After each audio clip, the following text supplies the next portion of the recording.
Hi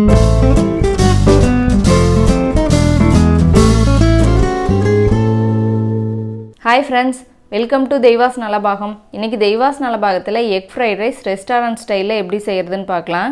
fried ரைஸை இந்த மாதிரி செஞ்சு கொடுத்து பாருங்கள், குழந்தைங்க கேட்டு விரும்பி சாப்பிடுவாங்க. ரொம்பவும் சத்தாக இருக்கும். அதே சமயம் இது ரொம்ப குயிக்காக செஞ்சிடலாம், ரொம்ப நேரம் ஆகாது. டேஸ்ட்டும் ரொம்பவே சூப்பராக இருக்கும். வாங்க எப்படி செய்கிறதுன்னு பார்க்கலாம். ஃப்ரைட் ரைஸ்க்கு ஒரு பேனை ஹீட் பண்ணிக்கோங்க.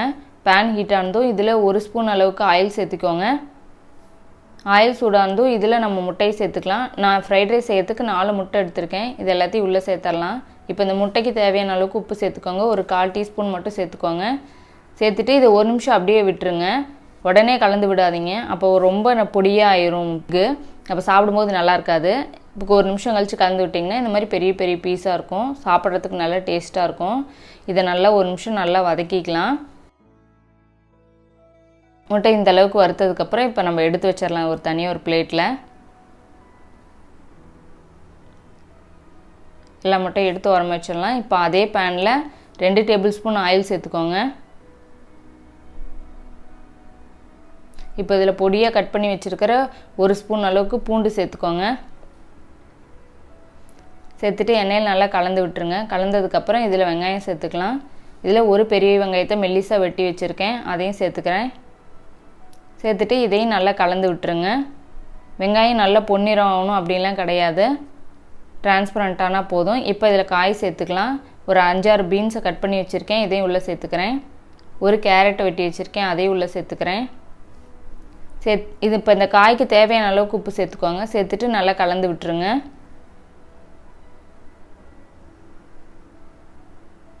நல்லா கலந்ததுக்கப்புறம் இப்போ ஒரு மூடி போட்டு இதை நல்லா ஒரு 2 நிமிஷத்துக்கு வேக வச்சிடலாம். ரொம்ப ஓவர் குக் பண்ணிடாதீங்க, அப்போ சாப்பிட்றதுக்கு நல்லா இருக்காது.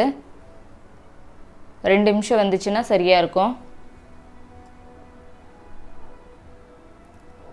பாருங்கள், இந்த அளவுக்கு வெந்திருக்கணும்.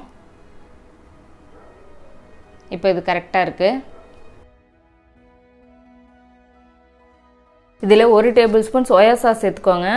சாஸ் சேர்த்துட்டு இதை நல்லா கலந்து விட்டுருங்க. கலந்ததுக்கப்புறம் இதில் நம்ம வேக வச்ச சாதத்தை சேர்த்துக்கலாம். ஃப்ரைட் ரைஸ்க்கு எப்போவுமே சாதம் வேக வைக்கும் போது கொஞ்சம் ஆயில் விட்டு கொஞ்சம் உப்பு போட்டு சேர்த்து வேக வைங்க. அப்போ தான் நல்லா உதிரி உதிரியாக இருக்கும், டேஸ்ட்டாக இருக்கும். இப்போ இந்த நான் 2 கப் பாஸ்மதி ரைஸ் சேர்த்துக்கிறேன். சேர்த்துட்டு இதை நல்லா கலந்து விட்டுருங்க. இப்போ இதில் கொஞ்சம் உப்பு, சாதத்துக்கு தேவையான அளவுக்கு உப்பு சேர்த்துருங்க.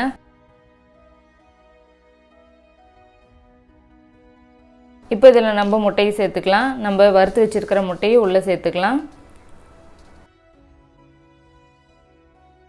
இப்போ இதுக்கு தேவையான அளவுக்கு மிளகுத்தூள் சேர்த்துக்கலாம். நீங்கள் உங்களுக்கு எந்த அளவுக்கு வேணுமோ அந்த அளவுக்கு சேர்த்துக்கோங்க. நான் 1 டேபிள் ஸ்பூன் அளவுக்கு மிளகுத்தூள் சேர்த்துக்கிறேன். ஏன்னா இதில் வேறு எந்த காரமும் கிடையாது, மிளகுத்தூள் தான். அதனால் உங்களுக்கு எந்த அளவுக்கு வேணுமோ அந்த அளவுக்கு சேர்த்துக்கோங்க. சேர்த்துட்டு இது ரொம்ப கலராதீங்க, கரண்டி வச்சு இப்படி அழகாக கிராஜுவலாக கலந்து விடுங்க.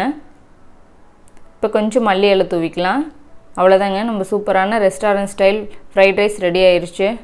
நீங்களும் ட்ரை பண்ணி பாருங்கள். உங்களுக்கு பிடிச்சிருந்துச்சுன்னா நம்ம சேனலுக்கு சப்ஸ்கிரைப் பண்ணுங்கள்.